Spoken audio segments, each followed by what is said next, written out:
हरि ओम नारायण। आज ये द्वितीय अध्याय है सहज योग, है ना। स्वामी सदगुरु स्वामी सदाफल देव जी महाराज के दोहे हैं और इसमें किस तरह सहज योग और योग के ऊपर वास्तविकता दी है, आप इसको अच्छे से देखें। इसीलिए मैं इनके जितने भी दोहे हैं इनको आपको दिखा रहा हूँ। द्वितीय अध्याय सहज योग। ब्रह्म विद्या प्रकाश में चले योग पर योग, योग योग योगी चले, योग ही योग वियोग। योग योग ज्ञातव्य है, योग ही योग आधार, चक्र बंद गति उर्द को, योग योग पैठार। योगी योग विज्ञान से अष्ट चक्र फहराए, संधि ग्रंथि परिचय भई, योग ही योग समाये। योग से बांध पाताल को, उल्टा फेर आकाश, यह रहस्य गति योग की, योग ही योग विकास। ये जो चौथा जो इनका दोहा है, इसमें मैंने आपको ये क्रिया योग विज्ञान को बहुत सहज में बताया। क्या कह रहे हैं यहाँ पर? योग से बांध पाताल को, उल्टा फेर आकाश। तो ये जो योग दृष्टि मैंने आपको दी है, इसी को उल्टा फेर आकाश कहते हैं कि हम देख रहे हैं, देखते हुए भी ना देखना, ये उल्टा फेर आकाश है। यह रहस्य गति योग की, योग ही योग विकास। तो ये जो है योग की रहस्य गति है, जो आपको उल्टी दृष्टि मैंने आपको प्रदान करी है। मन व पवन को बांध के, कारण कीन विलीन, यह महिमा है योग की, सदगुरु शरण अधीन। अर्ध की धार उर्द में सदा रहे परवाह, 3 25 और 5 को पकड़ी लगावे वाह। यानी अर्धधार जो थी, हमारी श्वासों की जो धार मतलब अर्धमुख हो रखी थी, वो ऊर्ध्वमुख हो जाती है ना, उर्द की ओर होने लग जाती है। तो इसी के लिए इन्होंने इस दोहे में यहाँ बताया है। फिर आगे कह रहे हैं, योग योग सब कोई कहे, योग न जाना कोई, अर्ध धार उर्ध चले, योग कहावे सोए। कि ये जो अर्ध में हमारी श्वास अर्ध में चलती है, जब ये ऊर्ध्वमुख हो जाती है, तो इन्होंने यहाँ इसी बात को बोला है, अर्ध धार उर्ध उर्ध चले, मतलब उर्ध मतलब उर्ध में ऊपर की ओर इसका गमन हो जाए। योग कहावे सोए, कि वो योग है। बाकी सब चीजें तो कहने के लिए मन के ऊपर है कि आप जो है ना गलत चीजों को आप अपने अंदर ले आते हैं, लेकिन वास्तविक योग को नहीं समझ पाते कि हमारी जो ऊर्ध्वधार चलती है ये वास्तविक योग है। फिर कह रहे हैं, मनमत मन को मार कर अमृत गंग नहाए, ठीक है, कसमल छूटे जीव का, सदगुरु योग सहाय। के मनमत को मारकर, है ना, अमृत गंग नहाए। तो वो जो अमृत धारा ऊपर से आने लगती है, इस बारे में मैंने आपको पहले ही बताया है कि अमृत ऊपर से आने लगता है ना। कसमल छूटे जीव का, सदगुरु योग सहाय। किस प्रकार के कसमल जो है उसके छूट जाते हैं। प्रकृति वियोग ज्ञान है, कसा योग है योग, जीवन मुक्त वर पाई ये, यही योग पर योग। सहज योग पर श्रेष्ठ है, सदगुरु मम आदेश, सहज सहज मेला बने, सहज सहज निज देश। तो ये सब सहज सहज में होने लगता है। धीरे धीरे जब आप प्रयास करते हैं तो इस योग में आगे बढ़ते चले जाते हैं, लेकिन प्रयास बहुत जरूरी है। मतलब प्रयास कहना होता है, लेकिन वो अप्रयास स्थिति ही होती है ना। फिर आगे के दोहे में, योग कहत हैं जोड़ को, योग कहत हैं संधि, योग रहस्य उपाय में, जीव ब्रह्म की संधि। शब्द सुरती मेला भया, बैठा चेतन धाम, मन माया जग छूटिया, रूप रूप भय नाम। सहज सनातन योग है, सहज निरंतर योग, नहीं वियोग तिन काल में, सहज योग है योग। गौमन बांधे योग से, चक्र न साधे योग, ग्रंथिन भिदंती सबे अंतर साधन योग। कि ये अंतर का साधन है ना। इंगला पिंगला सुषमना, तीनों को कर सम, मन व पवन एक सम रहे, सहज योग वे गम। है ना, इंगला पिंगला और सुषमना तीनों को कर सम। तो जिस प्रकार हमने ये योग बताया है करने को, इससे जो हमारी ये जो नाड़ियां हैं ये क्या हो जाती, सम हो जाती हैं। मन व पवन एक संग रहे, सहज योग वे गम। सुरती थके निरति थके शेष कंप हो आए, शेष कंप सब तनु खसे मेरु कंप तब आए।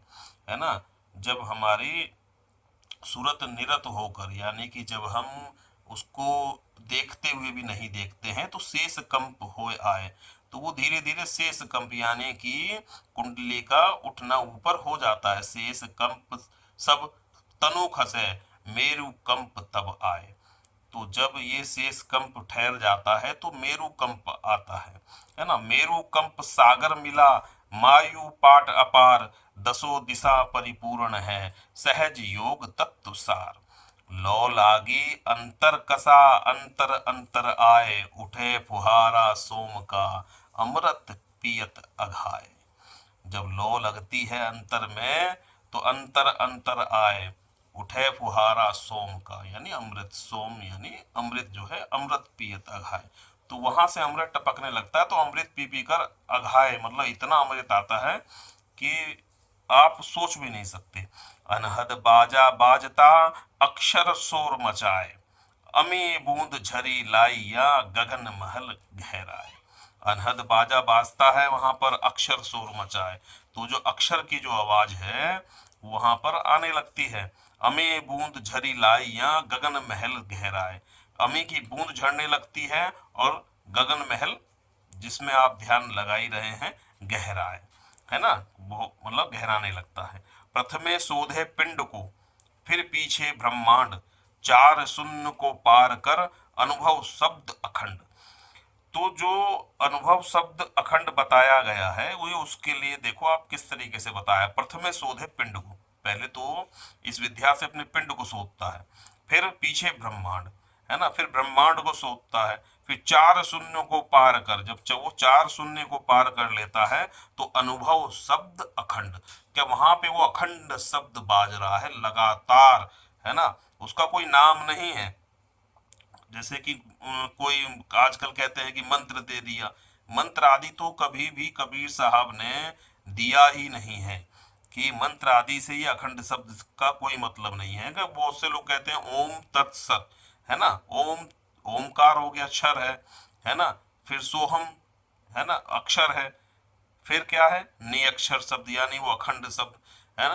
तो ये कोई मतलब मंत्र नहीं है जिसे आपके मंत्र समझो। जो भी इन्हें मंत्र दे के आपको अगर दे रहा है वो सिर्फ आपको बेवकूफ बना रहा है और कुछ नहीं है, ठीक है ना। इस बात को भली भांति समझ लेना, कोई मंत्र आदि कभी कबीर साहब ने नहीं कहा, क्योंकि कबीर साहब वहां साफ कहते हैं नाम रखा आते हैं काल खाया, कि जिस चीज का भी आप नाम रख दोगे उसको काल खा जाएगा, ठीक है ना। तो आप मंत्र आदि को कैसे समझ सकते हो कि मंत्र कोई तुम्हें उस अखंड शब्द तक पहुंचाएगा, कोई मंत्र भी अखंड शब्द तक नहीं पहुंचाता। वहां उन्होंने ओम तत् सत्य में यही कहा है, ओम जो है क्षर प्रकृति है ना, सोहम जो है अक्षर है, सोहम क्या है अक्षर प्रकृति है, क्षर है अक्षर है, फिर ये जो अनुभव शब्द अखंड है ये निअक्षर है ना।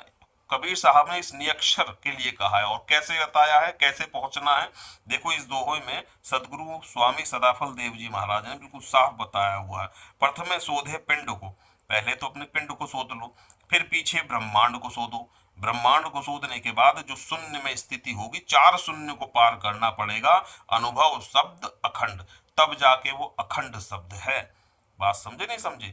मायु घटा अपार है छाए लिया सब और, बिजली चमके गगन में वृष्टि अमीवर जोर, कि वह मायु घटा अपार है छाए लिया सब और, बिजली चमके गगन में, गगन मंडल में, फिर वहां वो मतलब इशारा कर रहे हैं कि बिजली चमकने लगती है, दृष्टि अमी दर जोर, वृष्टि अमीवर जोर, ठीक है। फिर आगे वो क्या कह रहे हैं देखो, तन मन भीजे आत्मा बाहर भीतर रंग, शीतल शांति सुवास है सुगम सुमंगल अंग।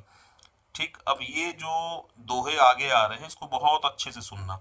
गगन महल आसन करे उतरे नहीं संसार, लीला अंतर देखिया परम पुरुष करता।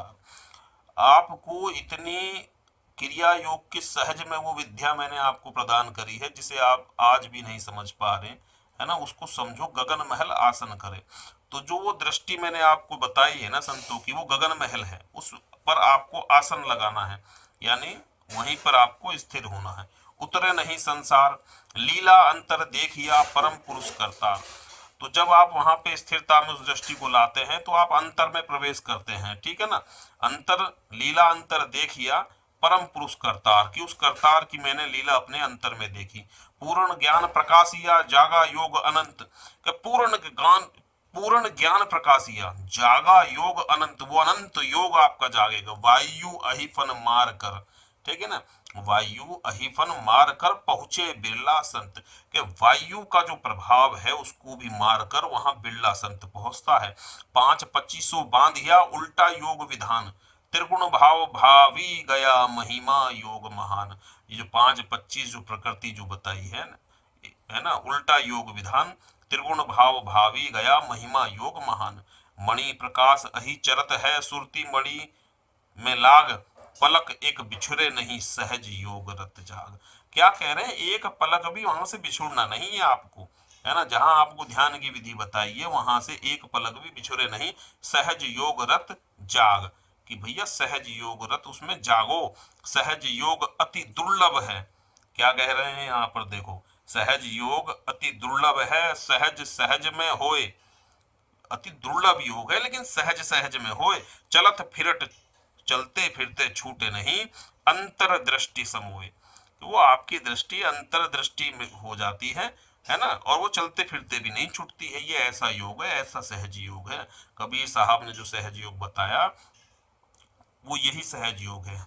सदगुरु स्वामी सदाफल देव जी महाराज बहुत उच्च कोटि के संत थे, जिन्होंने भी ये दोहे यहाँ आपको दिए हैं ना, ये बिल्कुल 100% सत्य है।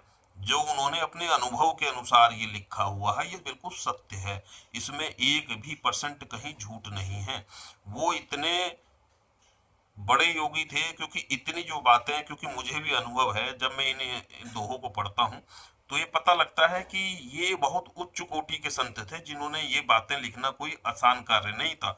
ये वही योगी लिख सकता था जो इस रास्ते गया हो, जो इस रास्ते ना गया हो वो इन बातों को नहीं लिख पाएगा, ठीक है ना। क्योंकि इस प्रकार के दोहे आपको कहीं और नहीं मिलेंगे, इनकी ही वाणी में है ना।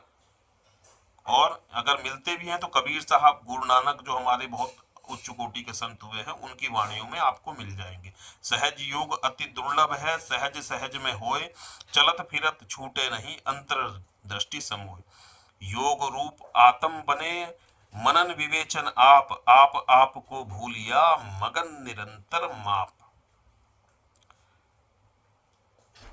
मीन कवन परवीन है, आपन मार्ग जाए, नियत डगर भूले नहीं, चलत चलत घर आए।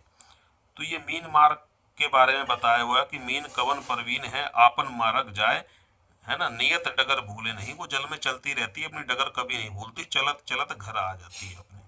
विहंग कवन वर ढंग है, उड़े निराला आकाश, पंथ गमन बाहर नहीं, अंतर सहज प्रकाश। तो ये विहंगम योग जो है, विहंगम योग के बारे में बता रहे हैं। विहंग यानी पक्षी को कहते हैं। विहंग कवन वर ढंग है, उड़े निराला आकाश, कि वो आकाश में किस प्रकार से निराला उड़ता है। पंथ गमन बाहर नहीं, अंतर सहज प्रकाश, कि उसका जो है बाहर, पंथ का जो है उसका रास्ता कहीं बाहर नहीं है, अंतर सहज प्रकाश है। अलल पक्षी मही आए कर, कैसे उल्टे जाए, चढ़त उठत उड़त चले, मातु पिता घर पाए। तो ये अलल पक्षी की तरह बताया है कि कैसे वो उल्टे अपने घर को चला जाता है ना। तो जो उसका अंडा जो मतलब बताया जाता है लाल पक्षी का, वो जब फूटता है धीरे धीरे धरती की तरफ आके, उसमें से उसका बच्चा निकलकर वो धीरे धीरे धरती की तरफ जाता है, और बाद में उसके पर निकलते निकलते वो अपने ऊपर की ओर उड़ जाता है और माता पिता के घर वापस चला जाता है। तो ये जो विज्ञान है इसमें बड़ा अच्छे से बताया हुआ है। और इन दोहों को मैं आपके आगे लेके इसलिए आया कि अपनी बातों को मैं आपको बता पाऊं कि देखो, ये बातें आपको कहीं मिलेंगी नहीं क्रिया योग की, क्योंकि क्रिया योग एक सहज योग है, ये बात मैंने आपको पहले भी बोली। और इस योग को आप जो है ना लगाएं, और धीरे धीरे सहज में सब कुछ होगा, है ना। आजकल लोगों को बड़ा जल्दी लगी रहती है कि बस एकदम मिल जाए, हाँ, हम दीक्षा ले लें, या कुछ ऐसा कुछ मंत्र मिल जाए, या कोई कुछ अद्भुत बता दे। भाई अद्भुत तो मैंने आपको बहुत कुछ दिया ये योग मिलना आसान नहीं है, जो कि आपको ये ज्ञान दिया भी है, लेकिन धीरे धीरे प्रयास करते जाओ तो यह प्रयास अवस्था, ये अंतर अवस्था घटित हो जाएगी। जिस दिन घटित हो जाएगी आप भूल नहीं पाओगे कि आपको क्या दे दिया, है ना। ये पूरे इधर यूट्यूब पे भी आपको ऐसा ज्ञान मिलेगा नहीं जो सहज में ये योग आपको दिया है। ये क्रिया योग ही है ना। इसको आप मतलब ये मत समझे कि कुछ अलग है, क्योंकि सहज योग से ही क्रिया योग निकला है। सहज योग ही जननी है। जैसे कहते हैं ना, मशीनों में लेथ मशीन जननी है, ऐसे ही सारे योगों की जननी ये सहज योग है। सहज योग आपको अगर ढंग से समझ में आ गया तो सारे योग अपने आप सिद्ध हो जाते हैं। तो इसीलिए आप जो है सहज योग को जैसे बताया है उसे लगाएं, अभ्यास करें धीरे धीरे, तो आप इसके अंदर से ऐसे ऐसे हीरे मोती निकल के आएंगे कि आप सोच भी नहीं सकते। हरि ओम नारायण, हरि ओम।